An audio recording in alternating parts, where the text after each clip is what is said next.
Dahil sa patuloy na pagulan, binaha ang ilang lugar sa Central Luzon at iba pang probinsya bunsod ng masungit na panahon. Narito ang Agenda Weekend Report ni Ryan George.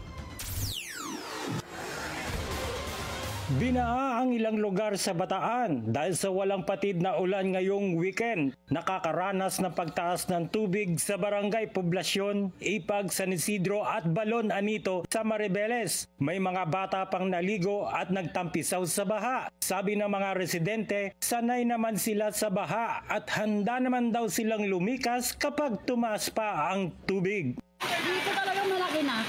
Hindi ka sa kanila. Kasi kaya pa naman ng mga tao. Ang lahat po ay pinag-iingat kasi po di natin alam kung ano yung banta na dumarating sa atin, panong lalim ng tubig.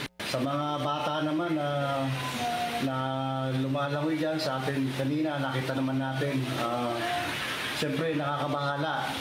Baka magkaroon sila ng sakit na hindi natin alam, lalo na siyempre sa hindi ng taga, siyempre nakakabahala. Kaya mag-ingat po tayo lahat. Pinayuhan naman na maging alerto ang mga residente dahil pasok pa rin ang lalawigan sa Yellow Alert Rainfall Warning ng Pag-asa. Naghahanda na rin ang MDRMO sa Pilar, Bataan para agad sumaklolo sa 8 barangay sa bayan na madalas bahain. Alertado na rin ang PNP Maribeles. Handa na rin ang kanilang rescue tools, gears at equipment para sa emergency na pwedeng idulot ng baha at pagkulan. Sa Baguio City, binahari ng Irisan Highway kaya na-stranded ang maliliit na sasakyan pati na mga rider. Para sa Agenda Weekend, Ryan George, Billionaire News Channel.